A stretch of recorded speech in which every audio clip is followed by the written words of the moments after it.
מאמין, אני מאמין באמונה של אמו בביאה המשיח, אני מאמין. Vamos pegar a última paraxá, a última leitura da Torá, a última porção de leitura da Torá semanal, que você vai encontrar no livro de Bereshit. Você vai encontrar Parashat Vayechi. Parashat Vayechi, como o nome diz logo no início, fala sobre o final da vida do nosso patriarca Yaakov. Yaakov, Jacó, como conhecem aí em português, era o terceiro dos nossos patriarcas. Primeiro teve Abraham, aí teve seu filho Yitzhak, e aí então teve seu filho Yaakov. Yaakov, acredito que muita gente que está assistindo conhece, teve 12 filhos, e desses seus 12 filhos vieram 12 tribos. Quando Yaakov está no seu leito de morte, prestes a falecer, ele reúne os filhos em volta da sua cama e ele dá uma brachá, uma bênção especial para cada um dos seus filhos.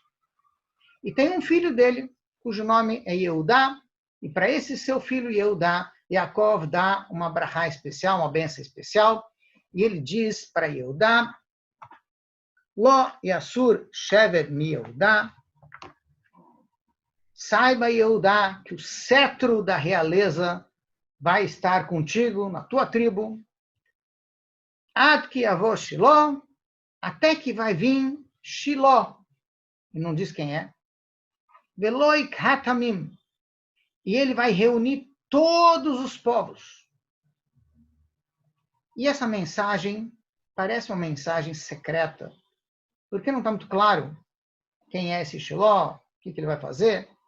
Mas aqui nós vemos claramente que, o rei do povo de Israel vem da tribo de Eudá, e em algum momento, algum desses reis que vão vir da tribo de Eudá, vai haver um rei que vai ter o nome de Shiló, enfim, que a ideia desse rei, a missão desse rei vai ser unir toda a humanidade. Missão impossível.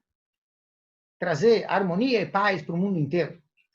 Mas Yaakov já disse isso. Ele já previu para o seu filho, Yehudá, que da sua descendência vai vir um homem fabuloso, especial, que vai conseguir unir a humanidade.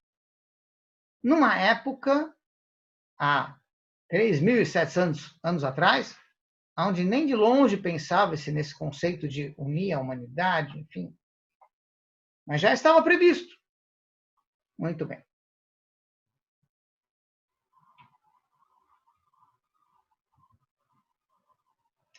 Eu vou rapidamente mencionar o que nós aprendemos no Midrash sobre essa frase, Ad ki yavo Shiló, porque os nossos sábios viram ali, nessa profecia do nosso patriarca, uma visão do futuro.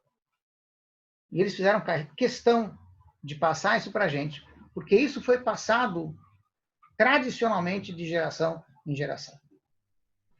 E eles explicam que a palavra Shiló significa Shai Ló. Shai, em hebraico, quer dizer um presente, uma dádiva. Ló, para ele. Muito bem. Mais adiante, no Tanakh, nos profetas, nós vamos encontrar uma frase relacionada com Mashiach. E lá, um dos profetas menciona Yaviu Shai Lamorá. Vão trazer um presente para aquele que será temido por todos. E a ideia aqui é de que Mashiach será um rei admirado e, portanto, respeitado. E é interessante a gente entender que temor muitas vezes significa admiração. Ou seja, você pode ter uma pessoa que se impõe pela força e que assusta. Você tem medo de sofrer com essa pessoa? Então você tem medo, temor. Existem pessoas que são tão admiráveis, tão especiais, que a gente quer fazer a vontade delas. Porque a gente admira tanto essa pessoa que a gente gostaria de o tempo todo poder estar ali para servi-la. Para os Hassidim, é fácil imaginar esse tipo de admiração, porque é só perguntar para um Hassid. Se você tivesse a oportunidade de estar com o Rebbe, e o Rebbe te pedisse para fazer uma coisa, imagina, eu largo tudo o que o Rebbe pedir. Imagina, por que não? Claro que... Ou seja, é uma outra forma de encarar a autoridade. E aqui você encontra a ideia de que Mashiach vai impor essa admiração. E você admira uma pessoa inteligente, uma pessoa generosa, uma pessoa que tem empatia, uma pessoa com quem você sente que, uau, essa é uma pessoa muito especial. Muito especial por causa da bondade dela, por causa da sabedoria dela. Isso a gente vê no Rebbe. Por isso que é fácil para um Hassid imaginar algo no sentido de admiração e respeito, juntos. Não é preciso se impor pela força. E aí, os nossos sábios, nossos Chachamim, explicam que essa ideia de vão trazer um presente para essa pessoa tão admirada que vai ser Mashiach, eles explicam de uma forma muito, muito interessante, porque junta-se uma série de conceitos que você vai ver ao longo dos profetas. Então, vamos jogar primeiro os outros conceitos, depois a gente vai voltar para esse presente que a gente vai dar para Mashiach.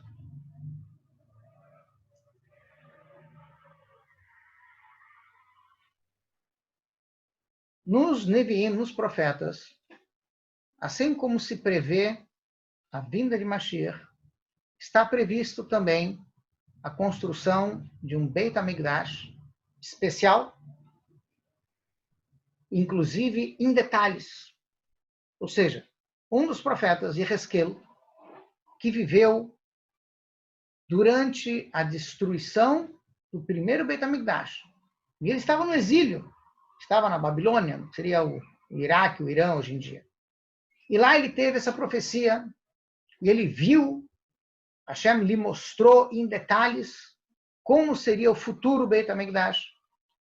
E nós concluímos, depois de estudar o livro de Yehezkel, os capítulos onde ele detalha cada janela, cada porta, cada altura das muralhas, enfim, cada pequeno detalhe de como vai ser o futuro Beit HaMikdash, porque ele viveu a destruição do primeiro. E a gente imagina que ele estava prevendo a sua reconstrução. No entanto, com o passar do tempo, a gente descobre que ele está falando do futuro Beit HaMikdash, aquele que vai ser construído com a vinda de Mashiach. Então, nós já temos até a planta do futuro Beit HaMikdash prevista nos profetas, na Torá. Muito bem. Depois nós vamos encontrar a profecia que vai falar sobre a volta dos judeus que foram exilados com a destruição do primeiro Beit HaMikdash e também, eventualmente, com a destruição do segundo Beit HaMikdash. Então, já está previsto na Torá que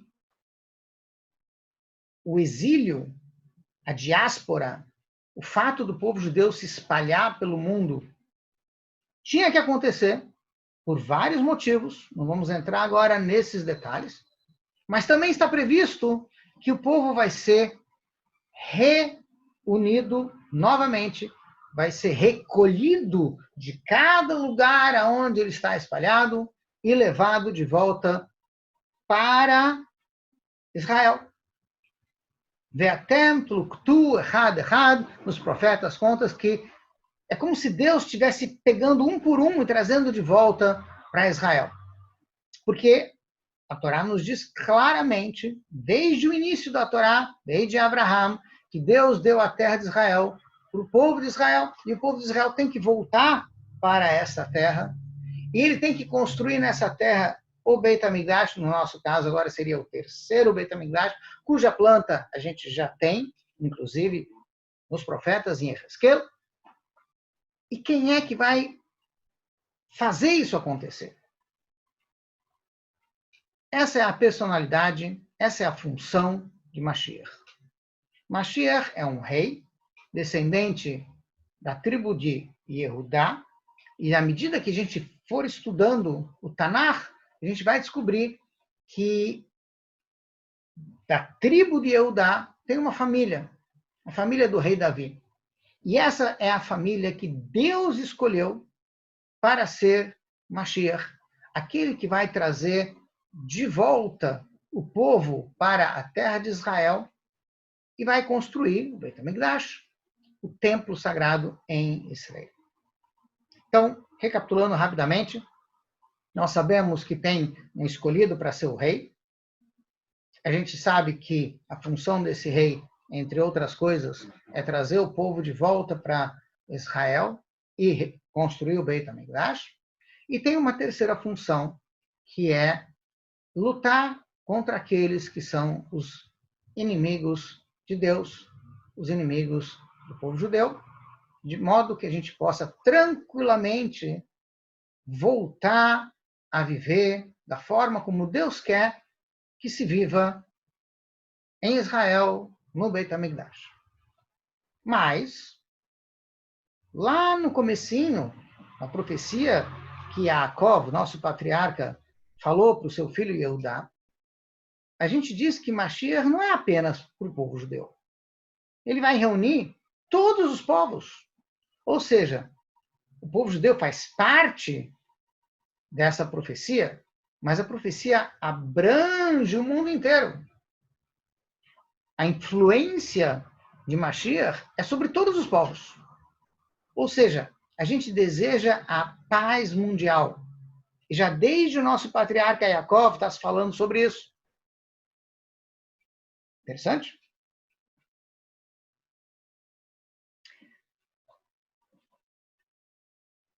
Essa ideia de que Mashiach tem que reunir todo mundo, a gente vai encontrar em vários lugares dos profetas, mas vamos dar um exemplo um pouquinho mais prático para a gente poder imaginar como é que seria a época de Mashiach ou uma época de paz mundial. O rei Davi teve um filho, e o filho dele chamava-se Shlomo, famoso rei Salomão, o mais sábio dos homens. E, curiosamente, a Torá nos conta que nos 40 anos de reinado do rei Salomão, houve paz total no Oriente Médio.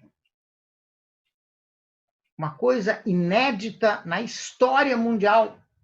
O Oriente Médio é o lugar mais explosivo do mundo. Não que os outros lugares sejam mais pacíficos, mas com certeza ali sempre houve guerras, sempre houve confrontos, sempre houve conflitos. No entanto, durante os 40 anos do reinado do rei Salomão, houve paz. E por que houve paz?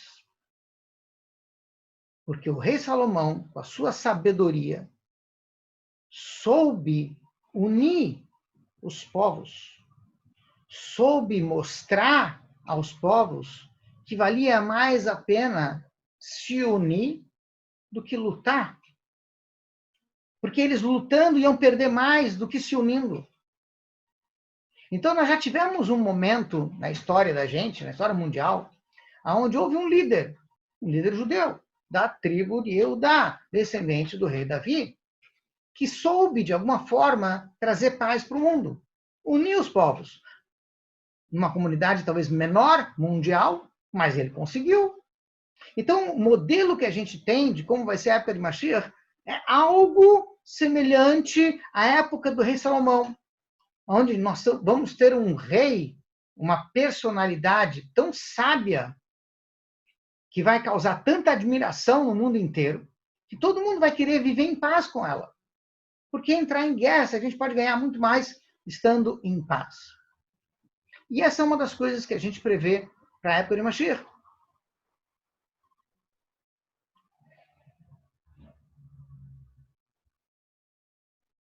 Veja bem,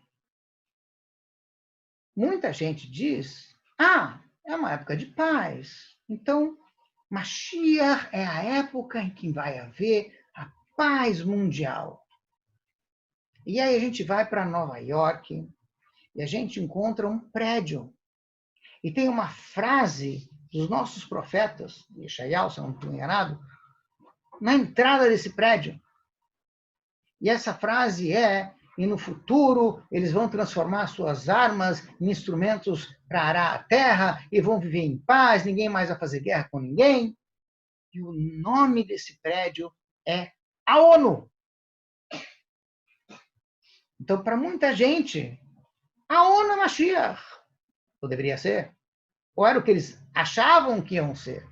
Finalmente, um lugar, um grupo, uma organização que vai unir todos os povos e eles vão viver em paz, não vai ter mais guerras, como está escrito na frase que é dos nossos profetas, que está na porta do prédio.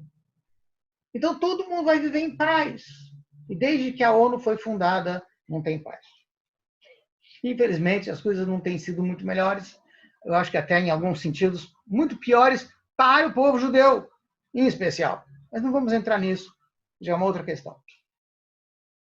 Ou seja, a Torá não está nos falando sobre uma época, a Torá está nos falando sobre uma pessoa. Mashiach é um ser de carne e osso, como a Torá descreve, descendente da tribo de Eudá, da família do rei Davi, e que essa pessoa, assim como o rei Salomão era uma pessoa de carne e osso, ele é o catalisador, é aquele que vai causar essa união no mundo inteiro, e mais ainda, dentro do povo judeu, trazer o povo de volta para Israel, fazer com que o povo volte a praticar o judaísmo, fazer com que haja o Beit HaMikdash, e que os inimigos, aqueles que são contra o povo judeu, finalmente não perturbem mais a gente possa realmente fazer aquilo que se espera da gente.